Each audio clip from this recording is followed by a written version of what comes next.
Your UMU age came back at 31. That's 2 years younger than what your birthday has stated, right? So that's great, which does mean that you are aging 6.1% slower year on year. But is that 2 years difference good enough, or do people normally get a bigger gap? Other stressors on the body can cause you to age a bit quicker, but it may not be the end of the world if it's a controllable factor. And finally, we have your heart age, which is also plus 5 years. Really? Yeah, it's also accelerated. Oh wow, that's shocking.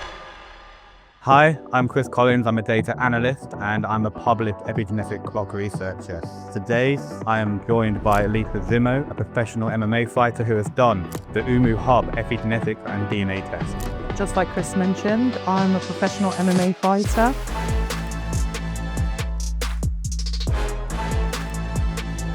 I've done the testing because I'm really intrigued to learn more about my recovery and a way to enhance my performance. So Lisa, we're going to go through your results, and the first part of the results we're going to go through is epigenetics. So the test that you did was broken up into two parts, epigenetics and genotyping. So genotyping is what you've inherited from mum and dad, and epigenetics is how your body and your genes have altered throughout time, right? So how they express through time. So epigenetics can change and genotyping doesn't change. That's just your cards you were dealt, as they call it. Now, your epigenetics, we look at something called DNA methylation. That's basically areas across the genome which hypomethylate and hypermethylate. Basically, they gain a chemical tag called methyltransferase, and that can suppress how certain genes express, or they lose it, and that can cause dysregulation or can enhance how the gene expresses. So just because something is hypermethylated doesn't mean it's bad. Just because something's hypomethylated doesn't mean it's bad, because both can cause a change in the regulation of that gene. So what we have done with you, we've done a few different epigenetic tests. The first one is called UMU age. Now, UMU age is a biological age test. What's different about UMU age is that it's a biological age test only trained on females. And we trained on around 2,000 females to start, but now it's been tested on around 8,000 females. And it has a really high accuracy to predicting somebody's age just from saliva. So unlike time itself, where we just say, okay, every year you get older, we can actually say every year you're gaining this many months, for example. So you may have a month or so for free. Yeah. So if we look at your UMU age came back at 31. So I believe that's 2 years younger than what your birthday has stated, right? So that's great. Now that is nearly bang on, but it's not 100% bang on, which does mean that you are aging 6.1% slower year on year. So you have a few weeks here and there where you're not aging at all. But is that 2 years difference good enough, or do people normally get a bigger gap? Some people have come back up to 9 years younger. Wow. And a couple of people came back around 11 or 12 years younger, but that's a really, really uncommon outlier. Now, there is an issue with trying to pull back that aging process. It's not all a win to be super younger than your actual age if you're doing things to try and manipulate it. So if you think of your life as like a candle, and what you do in your life and how you appear in your life like the flame on that candle, right? If you dim the candle and there's not much light coming from it, the candle burns out slower. You live a longer time, but you're not burning very brightly. If you make the candle burn really brightly, the candle burns out faster, but you are burning brightly. So it's all about trying to get that balance.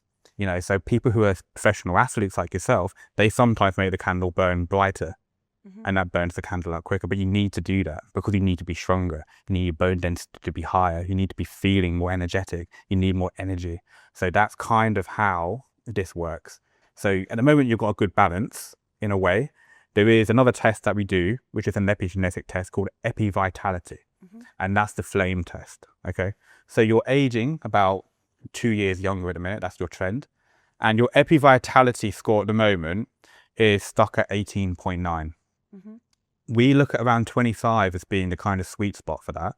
So you want the higher the epivitality, the bigger the flame, if you like. And you're 18.9, and we would like to try and get you to around 25. And I think that would actually impact your athletic ability at the same time. Oh, wow. Okay. But if I was to do the test again, let's say in a year's time or 2 years' time, would I still have that 2 year gap, or could Possibly. That also change? It can change, yeah, it can change. But could it change and become, let's say I'm 35 in 2 years, could it then be a 5 year gap? Okay. It could be 5 years younger. Or you I could, like that. That's my new challenge. yeah, well, you could match it. You could even be pacing older. Okay. But it doesn't matter too much as long as it's not like you're aging 10 years faster, Yes. right? Okay. Because it might be a case that at the time of the test, that's when you're peaking for a fight. Yeah. Okay. And that probably does mean that you are going to be aging a bit quicker because you're peaking for a fight. Yeah. Okay. So athletes, when they peak, they actually age a bit quicker. Yeah. And it's the same when pregnancy. Other stressors on the body can cause you to age a bit quicker, but it may not be the end of the world if it's a controllable factor, right?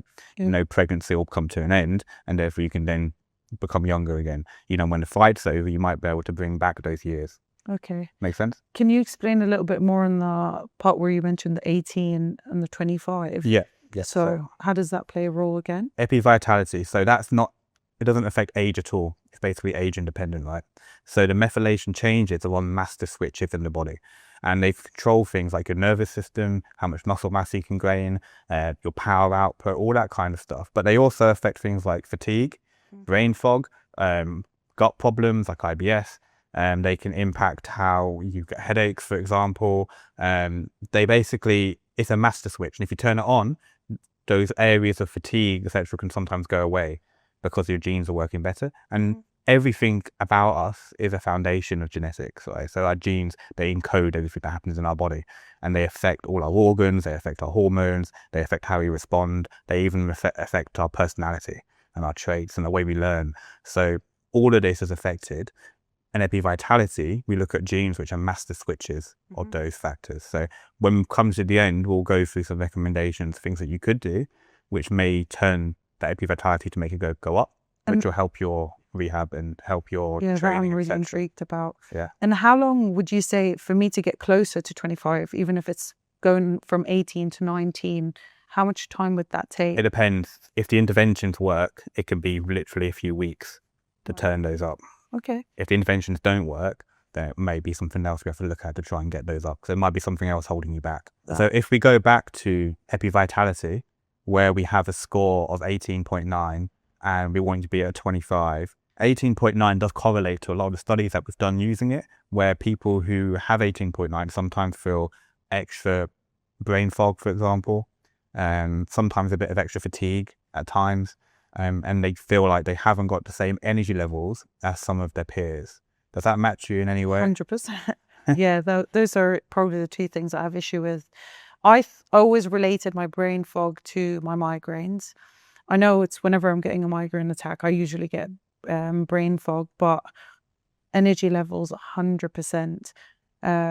I'm always tired. But once I start training, it's like my energy picks up. But in between, before and after, yeah, I'd definitely say. Do you find it's more a mental fatigue, or do you find it's a physical? It depends on the day. Okay. Yeah, it definitely depends on the day. But I could, some days I get both, some days it's one or the other. But I've learnt so much about my body that now I can differentiate whether it's mental or physical. Okay. Physical would probably be more when I'm in camp. Okay. Closer to the end of camp.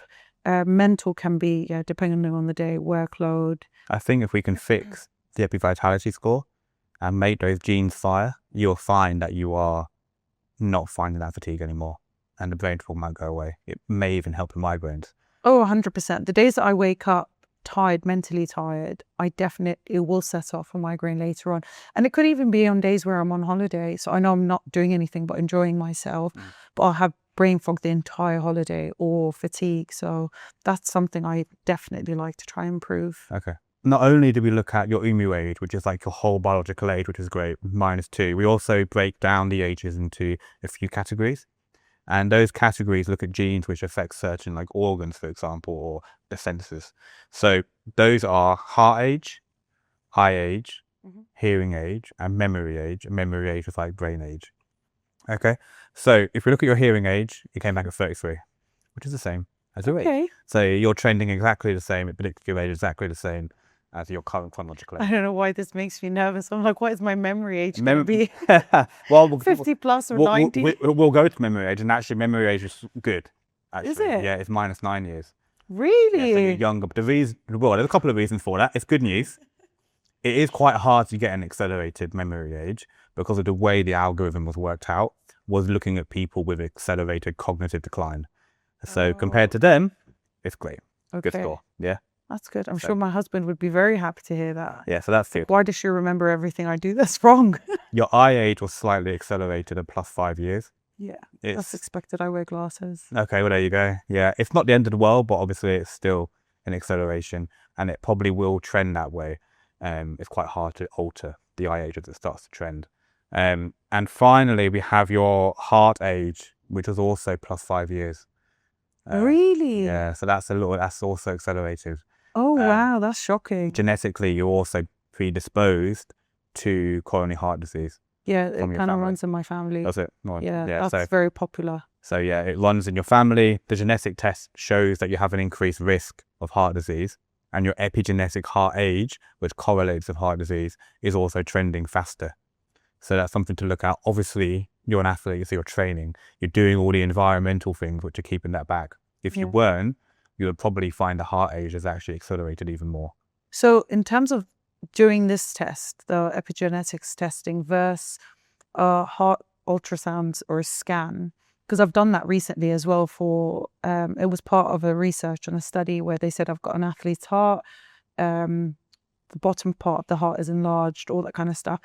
How is that different to my heart being 5 years older? So when you do a scan, or even when you do a blood test to look at certain things in your serum, that's stuff that's happening to you right now. Okay, so if you find something on a scan, you've got something on the scan. Obviously, it's physically there, right? Your body's physically changed, and that's been showing up. And it could be an MRI, it could be an ultrasound, whatever it might be. If you do a blood test and it shows something in your blood, there's something physically there. Yeah. Okay. When you do an epigenetics test, it means the gene could be suppressed, or it could be functioning higher than it should be, or it could be dysregulated. It may not have shown any symptoms or anything that can be shown on a scan yet.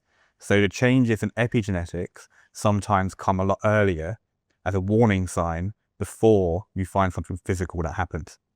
Okay. Because if you look at people, most people are getting sicker all the time. Everyone is. As we talk, we are getting iller because we're aging, right? Time is affecting us. Yeah. Okay. So as we get sicker, we get sicker. We don't feel ill, do we? We don't feel like I'm ill. Yeah. What happens is that you get ill for a long period of time, and then all of a sudden you get symptoms. Okay. But all that accumulation, all this period of time that you're not feeling ill and you feel absolutely fine, the epigenetics test can pick up on it. Okay. And that's what's key about it. It's a very early warning sign to say, look, you are getting iller, or in your case, you're aging, your heart age is faster, you're accelerating it. You probably haven't got any heart conditions yet. I'm guessing that's also something I can take off a couple of years. You can certainly start to reduce that trend, right? Because Okay. every single age test that we do is also a pace. So it's telling you how fast you are aging, and your pace for this is a bit faster. Overall though, because your UMU age is a little bit slower, you're 6% slower every year, that's a great sign that your body knows how to slow down the aging process. And you may already be doing it, because you never know what your heart age might have been if you weren't an athlete. Yeah. Oh yeah, I can imagine that must have made a massive difference. Yeah, it's probably already taken, it probably already decelerated it. Yeah. So, Lisa, we've gone through all your epigenetics, so that's all your DNA methylation stuff done. But that's not the only part of the test you took. You also took your inherited genotypes, right?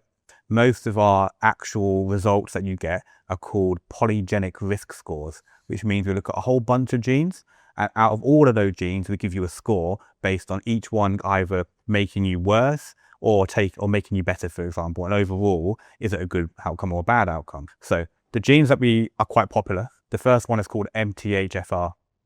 And this basically controls your ability to use folic acid and turn it into methylfolate. So everyone's heard of folic acid. It's recommended to every female who gets pregnant, right? But some females can't basically turn that folic acid into methylfolate. And there's a couple of variants in MTHFR. Actually, we look at about 5. And you do have a slight mutation in one of those variants, but it's not significant enough to really be an issue for you. So for you, folic acid would probably be okay as a supplement, okay? And another gene that is well looked at is called APOE. APOE is a well-studied gene, and it's studied in terms of Alzheimer's disease, with certain genotypes in APOE associated with a much higher risk of Alzheimer's. You have the normal variant for that. Oh, that's good to hear. Yeah, so yeah, I'm sure that's good news. Very good. So you can actually have protective genotypes. It's really uncommon. You haven't got the protective ones, but you have got the normal ones. So there's no increased risk of the Alzheimer's from a priori. There are obviously other genes that are associated with Alzheimer's. We do look at those, and you haven't got those either. So Great. yeah, so they're Best good. news ever. That is good news. Another gene that's really popular to be looked at is called COMT, C-O-M-T. And you have a normal variant for that as well. It's called the mixed variant. It's probably the most balanced variant. It's also one of the most common variants. So again, nothing to really worry about. We kind of mentioned this on your epigenetics, but you do have a moderately increased risk of coronary heart disease, which is quite an important genotype result to know about.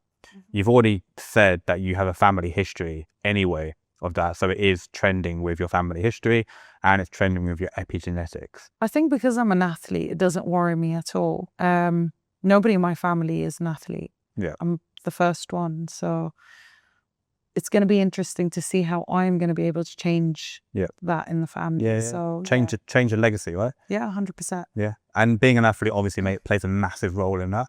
And the other side of that is nutrition though. Oh, yes. Yeah. I know I don't lack on those too. So that's good.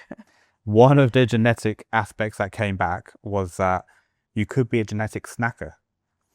That means I blame my mum. Yeah, so that actually, it's a funny one, but it's true. It means that you're not satisfied sometimes with the meals that you have. It doesn't actually mean your body needs any more food, but your mind is basically saying, oh, actually, I could do with a little snack here and there. You know why that is 100% accurate? I know it because whenever I'm in camp and I'm obviously on a calorie restriction, I know I started understanding when am I actually hungry and when am I craving a snack. Yeah. And because my calories are so limited, I realized there's many times in camp that I'll have my meal like throughout the day, get to dinner, eat my dinner, have my snack, and then I go to bed and I'm all right. Where the minute I'm out of camp, I'm fishing for more snacks. And this is where I've realized I'm not really hungry. Yeah, that's great. That's my mind more than my stomach. You've already solved the issue in a way. Yeah. But yeah, you are genetically prone to seeking out a snack here and there. Okay. And it's actually one of the genes that are commonly looked at in terms of obesity. I guess for you, from a scientific perspective, you can work out how many calories you actually need to maintain a body weight or to lose weight for a fight, for example. Yeah. So because you know that, you can be like, well, actually, I've hit my calorie limit today. I still feel hungry, so it's probably not true. Yeah, which is why I tend to track when I'm out of camp as well, because psychologically it does help me be able to understand, am I really hungry or am I just looking for food? So I can relate to that with my family too. That's good. Well, it's probably been passed on, so. Oh yeah, definitely, definitely. We blame the culture, but now I'm starting to think. Blame the genes. Blame the genes. That's it. One of the gene variants that we look at, well, actually two gene variants that we look at. We look at a gene called LCT, and we look at a gene called MCM6. So these two genes are really important for lactose intolerance. People with LCT mutations are very uncommon. When they have them, they often have severe reactions to lactose. People with MCM6 variants are actually relatively common, especially in certain ethnicities. And what it means is that for some people, they don't produce much lactase, which is the enzyme that breaks down lactose, from a young age. And they need to basically try and build their body's ability to do that up. So I was born lactose intolerant and I couldn't have milk. I was hospitalized from like when I was only a few months old. But then my mum didn't listen. Obviously, she made sure I got past this danger zone.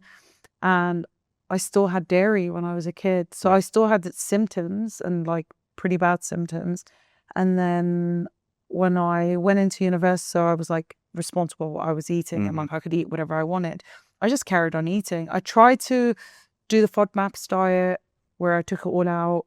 Found that really hard because I love dairy. And now I'm able to eat dairy, but it depends on the dose. And that's the most people with the variant that you have, the MCM6 variant, is all dose dependent. So on a dose dependent perspective, it means you might get away with having half a pizza, but probably a big milkshake, a pint of milkshake is a no-go. Yeah. And as you age, it may actually get worse. Yeah. Now, there's two ways of looking at it. You can cut out all lactose. If you do that, you will speed up this process. You'll basically make yourself lactose intolerant, because when you start to bring it back, you'll be in pain from just a little bit of lactose. Or you carry on eating dairy, and that tries to maintain it. Basically, it maintains the ability to produce some lactase. Now, one answer to this problem is to use something called digestive enzymes. And you can buy digestive enzymes from nearly any shop. And don't just buy lactase as an enzyme, buy a full spectrum digestive enzyme and take it with every meal that you have, especially really big meals. This doesn't just play a role in your MCM6 variant, but also another algorithm that we use, which is called IBS risk. And your IBS risk is actually really high. So general gut issues that you may have is actually really high. Does that correlate with what you find? Yeah, I was also born with IBS, and that it's been the same since I was a kid up until now. I know what food I'm intolerant to. There are certain food groups I've managed to change, so I'm able to eat. But certain food groups like garlic, beetroot, that I just, even without knowing that it's in the food, I can feel it. Yeah, abnormal inflammation response from certain foods, right? And also because of that, you can't actually utilize the nutrients from that food. So the nutrients that you do, they're not being absorbed as well as they should be. And as an athlete, that's really bad news, because it means that certain nutrients like vitamins, minerals, the protein, etc., is not actually being taken in correctly. So even though you think you're getting the nutrients from the food, you may not be getting the full amount. And that's where digestive enzymes play a really big role. A lot of people talk about probiotics and prebiotics as a good cure. For some people, they work well, and for some people, they may make things a lot worse. So I always say start with the enzymes, because it helps break down the food in the gut. And what that does is helps you absorb all the nutrients that you need, and you'll find that maybe the IBS symptoms start to go away a bit. With the enzymes, so I have given it a try, but and I did notice actually a difference. I can't tell you exactly what's in it, but it was one of the digestive enzymes, and it said it helps you break down carbs, protein, dairy, and all that kind of stuff. But I didn't do it with every meal. I only did it with certain meals. But and the reason why I didn't do it, and I don't do it that often, because I was a bit concerned that my body would get too used to. Yeah, so there is a problem with reliance, where you keep doing it, your body relies on the fact that you're giving it the enzymes rather than trying to produce it themselves. The issue is that because you have these high risk genotypes, it may start to falter anyway. Now, if you're worried about that, skip it for smaller meals and take it with bigger meals, especially high fatty food meals. Okay. Because you've got some genotypes that's associated with fatty foods being a trigger for your IBS and higher inflammation. Okay, that's really good information. That's cool. Good. Yeah. More genes. Oh God. Another gene that we look at is called DO1 and 2. And these genes are actually really cool in a scientific perspective. When you get a thyroid test done, we test your blood, and we look at certain things in the blood to say your thyroid working okay. But there's actually a conversion that needs to happen of inactive thyroid to active, okay? Okay. And you've got a genotype which is associated with that conversion being quite poor. I'm thinking, like, I just wanted a little bit more information on that. So if I don't have an issue now, is that saying that my metabolism could potentially slow down in the future? It's possible. You're not converting non-active to active. But I can't test it, because I've done the test for the gene, which tells me that you can't do it. But I haven't looked at any blood results to say it's starting to correlate with certain issues. Okay. But would then me building more muscle, living a healthy lifestyle, prevent it from happening? Or is that based on it will help healthily, and from a metabolism perspective, yes, great. But you're never going to fix the genotype. Okay. That's reality. Okay. Yeah.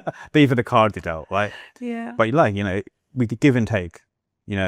Some people are born with the APOE risk factor being really high, like the Alzheimer's being high. Yeah. Some people are not. No one's born with every single card being perfect. Yeah. Right. Sad truth is that I love food, so I am in the right profession. Yeah. Forces me to do weight cuts and train. Okay. Two algorithms that are kind of matched together is photosensitivity and headaches and migraines. you're a high risk of photosensitivity, and you've got an increased risk of migraines from the test itself. In a nutshell. Yes. Yeah, I've had chronic migraines since I was first diagnosed with chronic migraines when I was 13. So that was about 20 years ago. And yeah, light sensitivity, I like living in the dark. Yeah. Can I say? Yeah. It doesn't mean they're linked, but the genes that we look at, there's crossover in the algorithms. Okay. So the genes that we've looked at, they do correlate, both are causing a higher score. So the photosensitivity high score is also pushing up the headache, migraine high score as well. Good ways to stop that: wear blue light glasses, especially before bed. I would actually say no phones, even no TV for an hour before you go to bed. That's not going to happen. So put the glasses It's on. really then. hard. That's my downside. Yeah. So put the glasses on, then the blue light glasses. Protect yourself from Okay. any light getting into your eyes, okay? Okay. Because even if it's not a bright light hitting you, just any old light starts to cause issues because it's straining, and that straining causes the headaches to come on. Okay, that's good Okay. information. Yeah. Well, normally, especially when I'm in camp, I always go out for a walk in the evening. So maybe I'll push the walk just before bed. Yeah. So when I come back, I don't do screen time. Yeah. Set the alarm, whatever it is, I'll in the try. morning, phone goes down, go for your walk, get back into bed. That's it. Okay. Yeah. I can try. Okay, good. Okay, we're going to go through some of the athlete stuff, which is great because genetics predicts how well you're going to be an athlete, and you are an athlete. I know, this is So exciting. it's scary as well, isn't it, right? It is. But I'm just going to look at it as, things I can work on. So one thing to look at when we look at genetics for athletic ability, and I published quite a lot of papers in this, is it's not a case that you're born to be an athlete. So some people are like, you're definitely born to be an athlete. Obviously, there's going to be some farmer somewhere in the world who's lifting a bale of hay on his head, and he can just chuck it into a carrier somewhere. And he's probably the world's strongest man if he wanted to be, but he wants to be a farmer, right? So only if you start to utilize what you've been born with do you actually know. Okay. The cool thing about genetics is that it can predict the ceiling. What level can you get to? Now, most people without like genetic disease can get to a good level of nearly anything. If you train hard enough, there's a good chance you'll be good at school. You may be good at college. You probably play at national level for certain things, but then can you win a 100-meter sprint? Then genetics starts to play a massive role, right? That 1 to 5% at the top elite level, genetics starts to really ramp up a little bit. I've got a question for you. I've been dying to know this. So I only started training like from the age of 19. I never did sports in school. I was never I hated exercising. So I feel like I never tapped into any of my potentials from a young age. Everything I've achieved and I'm good at right now is because of all the work I put in from when I started university. Did I miss out on things because I could have? Yeah. I was Probably. hoping you'd say no. No. Well, I'd be lying if I was. No, yeah. Can I play catch up or is it? No, you can play catch up. Okay. That's what's cool, right? Okay. Is that you started at 19. So it's not like you started beyond peak, right? So if you said, well, I'm 35 now, I want to be the world champion, it becomes harder because even if you set up the genetics to do it, other aspects start to play a role. You've got a lot of wear and tear in certain joints. Your hormone levels aren't the same anymore. So there are other factors which start to hold you back when you start to get beyond a certain. But you started at a good age. But yes, if you started at the age of 10, you would have probably been at a different level now. Yeah, I see what you mean. Yeah. Because I also tried to look at it from, I didn't have any wear and tear. I didn't damage my knees from a younger age. So me starting at 19, that's when I It's possible slightly because, started picking but then up. we're kind of going into the realm of would you have been injured or not? Yeah. And that you may not have been. But now by thinking that way, maybe. Another factor to think about is the epigenetic part of it, okay? So the epigenetic part of it can sometimes take a long time to build up. Okay, so whilst you have the genes which are sat there from birth, you can also make other genes express as you age, okay? And therefore you can actually improve it from the age of 10 upwards, basically. Your athletic potential epigenetically is improving. At the time of this test, I'm not sure when you actually did the test exactly, your August. Okay, your methyl guard, which is an injury-prone epigenetic test, was actually in the normal range. So at that point in time, it was saying that you were unlikely to get severely injured from muscle strains, exactly. Obviously, you can't predict an accidental injury from, fallen down, for example, but actual from rupturing a tendon, for example, it'll saying you're in the normal range at that point of the test. And that could change really acutely though with overtraining. It's basically an overtraining test. Yeah, I'd probably say that's quite accurate in a way, because from starting like that many years ago, I've never really had any severe injuries except for the accidental ones, like crazy accidental ones.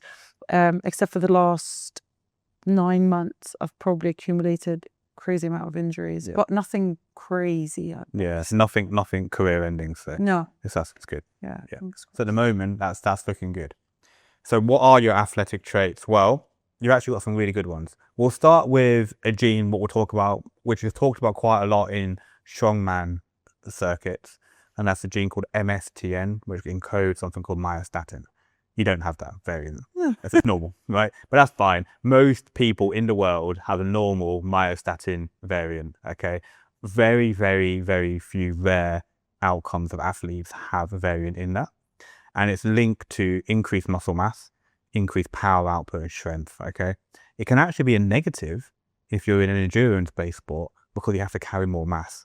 Okay. So it's not always that's the gene. So that is a real thing then, because I know a lot of times, you hear people say, I build muscle easy, or... Well, a lot of people that build muscle easy doesn't mean they have the myostatin variant. We're talking like most elite bodybuilders, Mr. Universes, things like that. They often do have some sort of variant in there, which can help them build muscle really quickly. Well, I guess it being normal just means I can... Well, you're the same as everyone else, nearly, in that case. But 98% of the people you compete against will also probably be the same. Okay. And most people who get to the top level don't have myostatin variants. It's just a case of, if you do have it, it's a big advantage, but only in muscle building and power. Yeah. And your sport requires not just purely power and muscle size. Actually, again, can be a massive negative. It pushes you into a higher weight category that you don't want to be in. Make sense? That's, in a way, that's good news. So it's a bit of both, right? Yeah. But I thought I'll talk about that gene because when we talk about genetics in sport, people bring that gene up a lot. But you haven't got the variant in it, but most people don't. So we look at a couple of algorithms.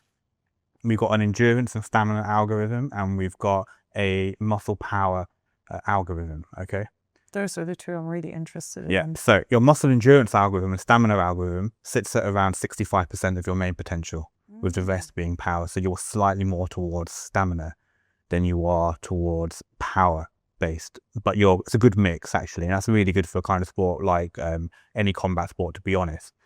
Your VO2 max ceiling is actually really high from a genetic perspective as well, and that's something you could focus on. So if I was coaching you from a young age as a fighter, you might be looking at, you have a good chance of outlasting your opponent and producing a lot of power over a period of time. So while someone else might be able to produce a lot of power with the first round, for example, they may fatigue quickly, their power starts to drop off quickly. But with you could most likely produce the same power in the first round as you could in the last round. You're describing my fighting style. Well, that's good. Yeah, that's me in training as well. And that's actually an advantage that you have over some people. So if you think, obviously we haven't got everyone's genetic profile up, but from a prediction perspective, say for example, you have someone who was very powerful in front of you and the genetics were also matching that, you could be like, well, as long as I can get through round one, they're going to start to fail and I'm going to start to win. Yeah. Right. And that's a good way of tactically playing the game in a way. So high VO2 max potential, really strong, high endurance and stamina potential, and a reasonably good power potential as well. So your ceiling for the VO2 max is the same as like an elite endurance athlete. Oh, that's amazing. Okay, so that's really good news. So that's like the top 5%. Your ceiling for the endurance stuff is probably around the top 10%, top 15%. And for power, you're probably in 30% range, top 30% range. Yeah, that sounds like me. Yeah. Really does. Where I'm intrigued of upping the power a bit more. Well, it depends how you want to look at it, right? There's two ways of looking at it. You have great potential for endurance stamina. And stamina, well, I don't mean stamina as in let's run for a marathon. I'm saying, well, actually, if you can produce a punch at a power of this now, can you do it in the next 5 minutes? Exactly the same if you kept punching. Yeah. Yeah? Okay. That's also stamina. Yeah. Right? Pure power is how much power you put out in the first punch. Mm-hmm. Yeah? Yeah. So if you were to focus your training actually on the VO2 max and endurance side of it and not look at the power side of it, you could say well, there's a good chance that I am superior to nearly every other fighter out there, or there's going to be a few who match me in endurance and stamina. I can outlast nearly everybody else. Yeah. Or you could say, well, I know that I'm good at that. I'll focus on my weakness, which is the power side of it. Do I try and up that game? Knowing that will make you probably not focus on the endurance side as much. So you're not superior as much in that one. So it's a very hard one for a coach to look at. Do you improve the weakness, or do you focus on what you're really good at?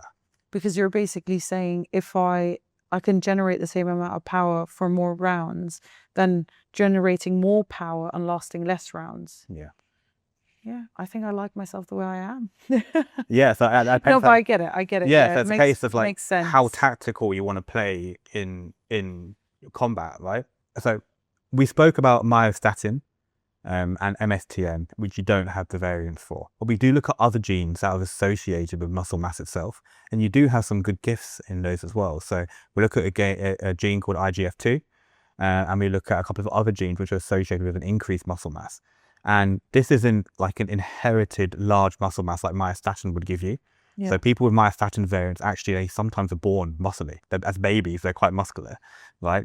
But the genes that you have is that when you do resistance training and you break down tissues and you train with like weights and power, you rebuild more so than other people. So post-stimulus, post-muscle stimulus, you're gaining more muscle mass than some other people might do. Oh, I think in my case, I'm in a place where I'm very comfortable with my weight division. Like I'm not trying to go down a weight division, but then I'm able to make weight comfortably based on my physique. So yeah, I'll take that as very good news. That's good news. So knowing that, you could say, I've got a little bit of weight that I could gain, because obviously you want to be as heavy as you can for comfortability and remain in your weight category. Right? You don't want to be the lightest person in the weight category.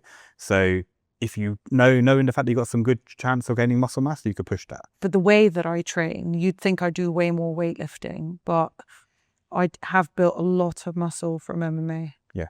And that's probably just from the actual training of MMA. The wrestling, the grappling. Not from actual physically focusing on a resistance day. Yeah, I just do resistance training twice a week. Yeah. If you wanted to up that, you would get the benefit from that. That's if, for example, before we were talked about where do you want to focus on. Yeah. If you want to cut out the weakness, that's what you should focus on. Yeah. Right. Okay, so we've been through a lot of results, Lisa, and I'm going to go through some of the supplements and nutrition that I think you should be focusing on. Now, you may already be taking some of these things. We talked about digestive enzymes already for the IBS and for the lactose issue.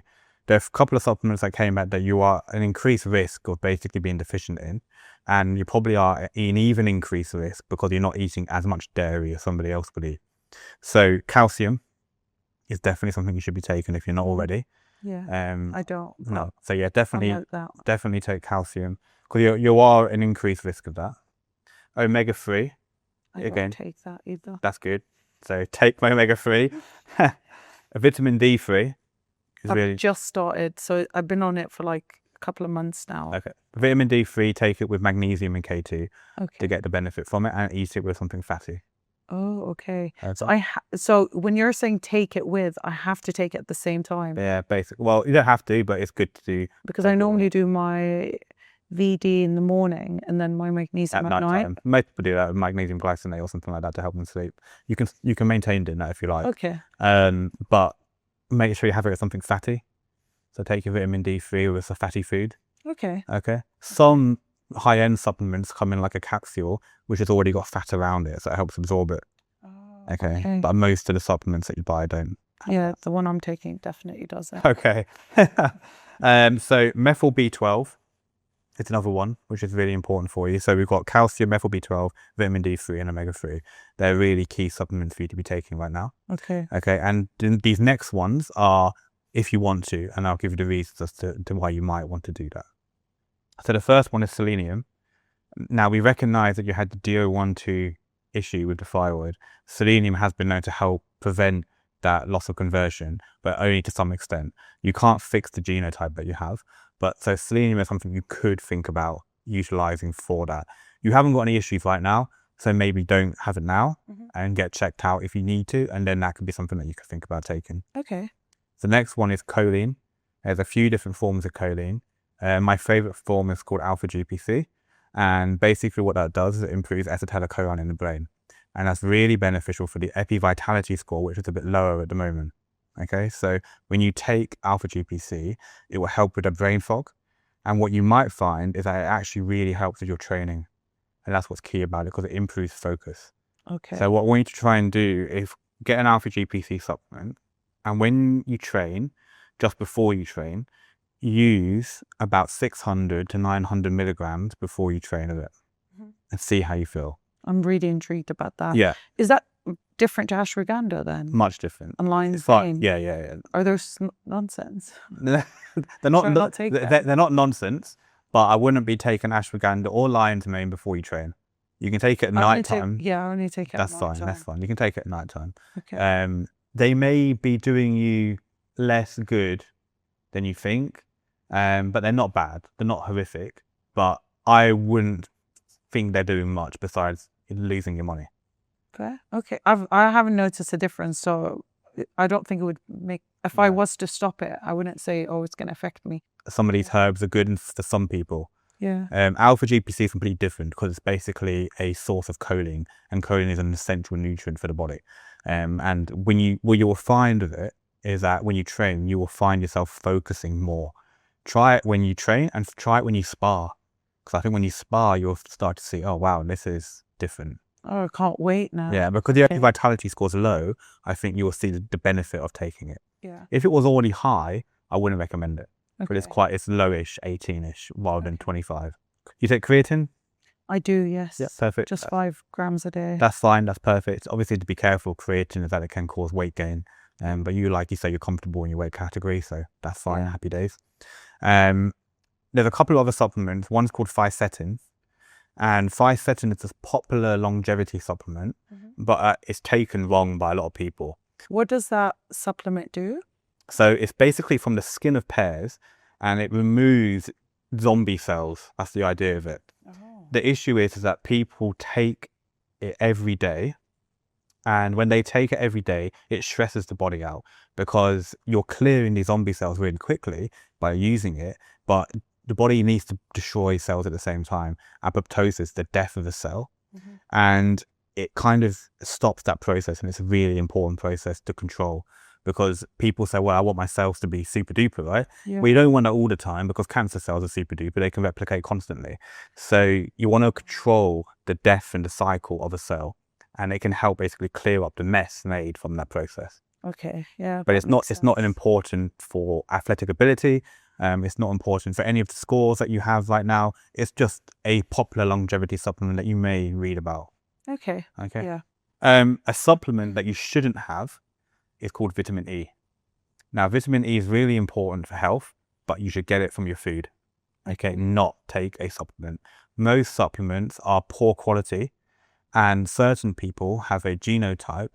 GSTPP1 can cause high levels of inflammation in the body if you take the generic form supplement of vitamin E. Oh, wow. So if you take a supplement of vitamin E, you will actually increase inflammation and cause more issues in your body.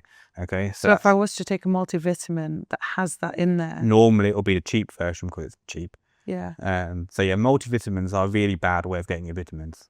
What normally happens, a lot of studies show you've taken a multivitamin and you're slightly healthier. The reason they're slightly healthier is because some of the vitamins, normally vitamin D, probably not anything else, maybe a few of the B vitamins, are getting rid of some deficiencies they have, especially in the UK and US, where your vitamin D levels are low. So because your vitamin D levels are low, you're taking a multivitamin which has vitamin D in it, which makes you healthier. But all the other stuff that's in there is either overdose of what you need or underdose of what you need. Yeah. So you may as well buy the separate supplements to get exactly what you need and get rid of the things you definitely don't need. So with the other vitamins that you suggested, how do I know how much I should take based on what my body needs? So it's difficult to say because I don't want to recommend something which is wildly outside of what a manufacturer would recommend. The only thing I can say is most good supplements are dosed relatively well. So like vitamin D3 supplements are dosed relatively well. Omega-3 supplements are normally dosed relatively well. If you take it as the manufacturer recommends, you'll be okay. Yeah. If I set in, the directions are normally incorrect. So if you were to take that supplement, don't take it every day. That's normally wrong. So I would ask someone then to say, well, this is the supplement I have, and these are the dosages that I have. Yeah. Can you tell me how to take it properly? Okay. Yeah. It's been great talking to you, Lisa. I'm glad that the test itself has managed to correlate with so many different aspects of your life. Is it exactly what you expected the test to be like, or did you think this would be different? I'm not sure what I expected, but it was definitely, there's a lot of information there that was very surprising, and some that made me actually really happy, because it does really matter, based on, one, I want to live a good life, and two, I want to peak as much as I can in my career. So as an athlete and as just a female, right? So it makes a massive difference. But I still can't believe you can get all that from just me spitting in a tube, because I remember the day I did it. So this is insane. I definitely think a lot of people would love to do something like this. And it's nice I got to learn more about myself. We always compare ourselves to our family, our siblings, our parents. But it's also nice to see the other side of things, where the things I managed to change just by my lifestyle and the way I train and the way I live. So yeah, this is really good stuff. And I'm really looking forward to trying all the stuff you suggested to see how I feel. Great. Good. So yeah, thank you.